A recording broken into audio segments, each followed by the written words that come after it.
Tout le monde tourne alentour du même pot. Tout le monde me demande comment ça se fait qu'on laisse les politiciens gérer nos vies. Les 125 sont pareils. Tout le monde, on dirait que c'est comme... Ça tourne dans la tête à tout le monde. Coudon, y a-tu quelqu'un qui prend des décisions? Ça vient d'où l'ensemble de ces décisions-là?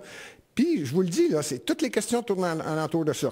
Alors, j'ai décidé de faire une émission et d'aller à la source de ces questions-là. Qui mène? Qui a le contrôle? En tout cas, avec tout respect que je dois au premier ministre du Québec, M. Legault, ça devient évident que ce n'est pas lui qui mène. C'est quasi de l'évidence.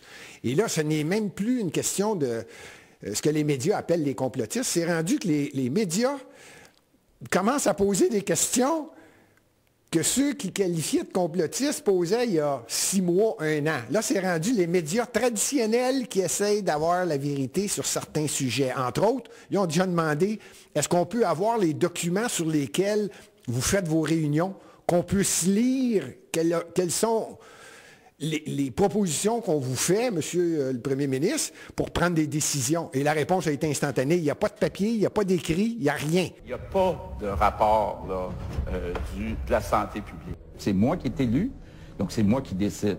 Alors, c'est un vaccin, un hot dog. On fait juste se parler, il n'y a aucune écriture dans nos réunions. Et je comprends les phénomènes des questions, puis je suis content de ne pas être le seul, mais je suis certain que je ne suis pas le seul. C'est que ça grossit. Ça augmente. Ce qui m'impressionne, c'est comment se fait-il que quelqu'un a tellement de pouvoir qu'il réussisse à contrôler encore aujourd'hui. Vous me suivez, là? Qui mène au Québec? Cole. Qui mène au Québec? Cole. Qui mène au Québec? C'est bien en juin 2020 qu'une firme a approché le Premier ministre du Québec et son entourage en disant « Oui, on est capable de faire ça. » C'est-à-dire contrôler le déconfinement. Vous rappelez-vous? Ça a commencé au mois de mars et lentement on déconfinait. À partir de juin, là, il faut commencer à déconfiner. Et cette firme-là a été approchée par le gouvernement ou vice-versa, a offert au gouvernement, où le gouvernement a réalisé que cette firme-là était dans environ 140 pays, et c'est exactement ce qu'elle faisait. Contrôler l'information pour être capable que tout soit ordonné. François Legault a donné 1 700 000 pour le premier coup. La firme s'appelle McKinsey. En anglais, c'est McKinsey Group, c'est le groupe McKinsey. C'est à partir de là que j'ai commencé à vérifier, voyons, comment ça se fait qu'une firme, peut-être que c'est des anciens politiciens, peut-être que c'est des anciens élus, j'ai dit, je vais le vérifier. McKinsey, ça a été créé en 1926 à Chicago. Ben oui, c'est une firme de lobby ou c'est une firme qui influence. Il y en a tellement que ça ne bat pas un gouvernement. Premièrement, la compagnie a été créée à Wilmington. Ce n'est pas une coïncidence. Dans le Delaware. Je ne sais pas si ça dit quelque chose à quelqu'un. C'est à peu près à seul endroit aux États-Unis où tu payes quasiment pas d'impôts. Tu as juste une boîte postale, puis c'est en masse, en autant que la compagnie soit créée là. Donc, même à cette époque-là, c'était déjà pensé. Pour vous donner une idée de l'effectif, c'est 33 000 employés, peut-être un peu plus. Les chiffres sont à peu près de 2019.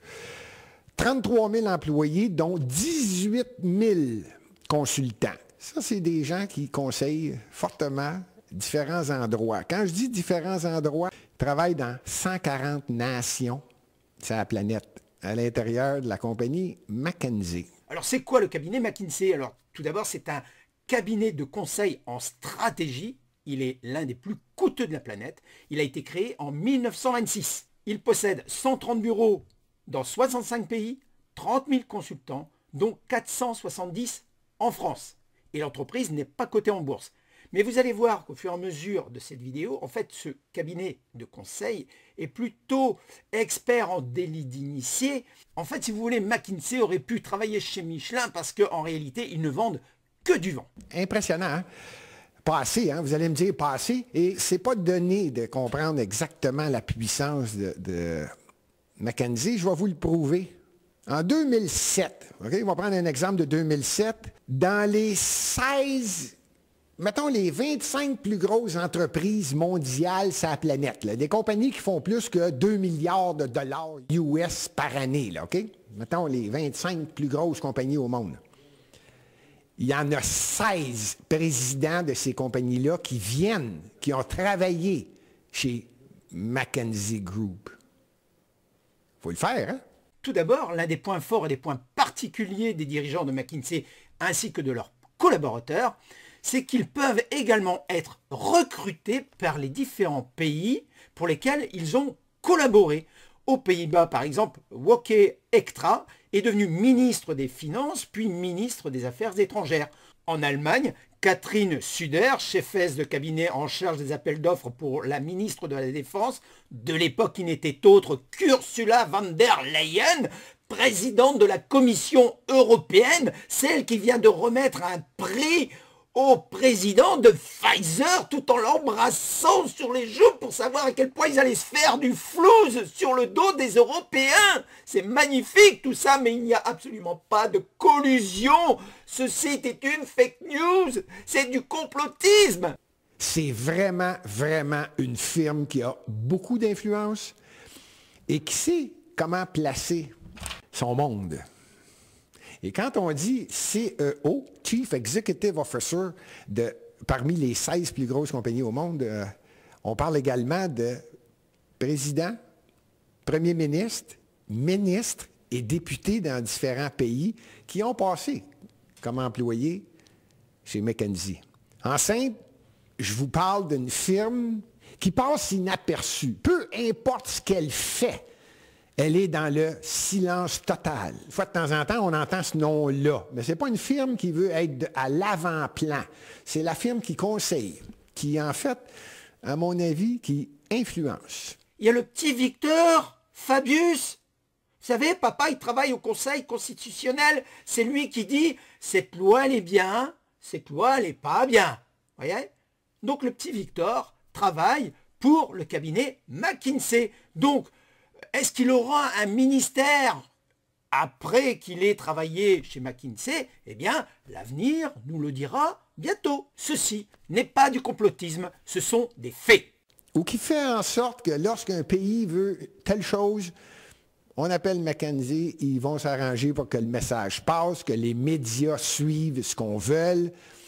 Un pays ou un gouvernement ou une corporation énorme peut demander les services de McKinsey. Et juste le fait de demander à McKinsey, quand c'est dans les budgets présentés, qu'on a fait une étude, on a eu de l'aide de McKinsey, le fait d'avoir écrit ce nom-là, il y a du snobisme. Les gens sont fiers de dire c'est McKinsey. Ce qu'il faut savoir absolument sur le cabinet McKinsey. Et ici, j'attache une très grande, mais alors une très grande importance aux dates, ok? Marquez-vous ça sur un petit bout de papier sur le côté et vous regarderez le fil ensuite et vous allez voir que tout ça va devenir limpide. Qu'est-ce qui s'est passé en 2021? Ils ont payé une amende de 18 millions de dollars pour mettre fin aux allégations de risque de délit d'initié aux États-Unis. Comme je vous l'ai dit un instant, faites attention aux dates. En février 2021, McKinsey signe avec une cinquantaine de procureurs américains un accord à l'amiable pour une amende d'un montant total de 573,9 millions de dollars dans l'affaire des opioïdes. Ce paiement colossal représente 5% du chiffre d'affaires annuel de cette société. Et en quoi McKinsey est mis en cause? Eh bien, il est reproché à McKinsey d'avoir violé la loi de la protection des consommateurs. En fait, les consommateurs, ils s'en balancent. D'ailleurs, c'est peut-être pour ça que François Legault, le premier ministre du Québec, l'a échappé celle-là. Il était tout fier de dire McKinsey. Moi, je pense que c'est une erreur qu'il a faite là. Si, comme moi, plusieurs médias traditionnels vérifiaient c'est qui McKinsey, peut-être que même François Legault et son environnement, c'est-à-dire Arruda et les 18 personnes alentour de la table, je pense que c'est une erreur d'avoir dit ça. Ça venait, à mon avis, de démontrer que Caroline, qui mène au Québec? Qui mène au Québec? Qui mène en France? Qui mène en Afrique du Sud? Qui mène en Chine? C'est pas une coïncidence que je nomme ces pays-là. Vous allez comprendre que j'ai dit tout à l'heure, M. Gupta, vous rappelez-vous? Vous allez comprendre l'Afrique du Sud, le lien avec ce que je dis là.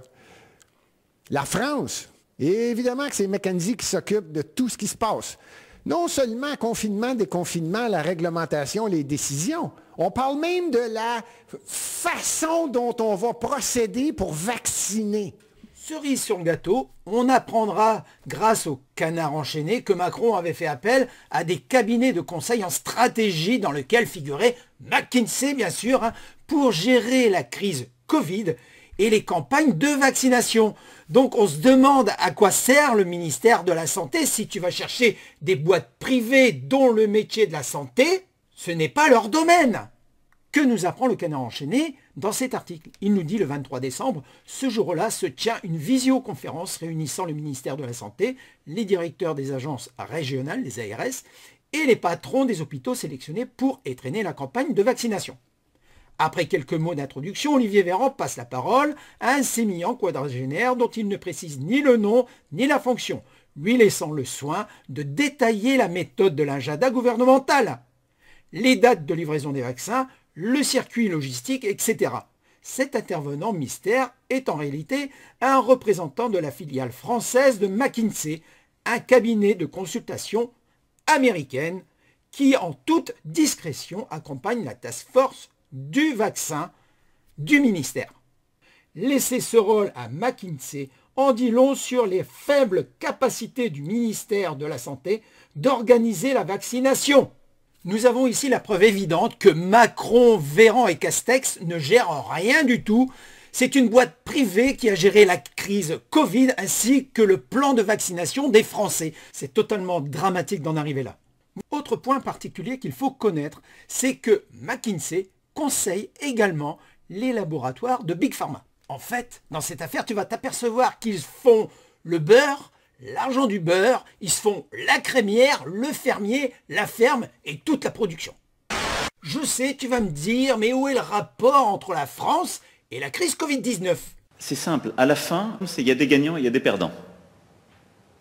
Les gagnants prennent l'argent et ne le disent pas, et les perdants hurlent. Je peux vous le dire, j'ai déjà essayé. Ces mois pris sont un véritable acquis à la fois démocratique et sur la capacité qu'on aura à ce que ces changements soient acceptés, y compris pour les grands perdants de la règle. Que ces changements soient acceptés, y compris pour les grands perdants de la règle. Leur chiffre d'affaires, c'est environ 9 milliards de dollars. Quand je disais dans le Delaware, vous vous rappelez, j'ai dit, ils ont installé et le bureau chef est dans le Delaware. Coïncidence. Le Delaware, c'est à peu près l'endroit, en fait, c'est le seul endroit. Je pense que Joe Biden a fait sa campagne électorale aux États-Unis exclusivement dans le Delaware. Ce n'est pas une coïncidence. Il y a beaucoup de firmes puissantes dans le monde qui utilisent le Delaware à cause des différentes lois. Mettons que ça ne coûte pas cher. Il y en a qui ont fait des vérifications. Et selon les informations du journal Le Monde, le forfait fiscal dans le Delaware pour la firme McKinsey, 175 $ US par année. Alors, ce n'est pas une coïncidence qu'il soit là. Et le lien que j'ai fait avec Joe Biden, c'est qu'il y a plusieurs firmes qui sont au courant que ça se passe dans le Delaware. Alors, je trouvais ça drôle de dire, gardons ça, toi. Le président américain qui va souvent là, je fais bien des blagues, il a utilisé et ils utilisent également McKinsey aux États-Unis.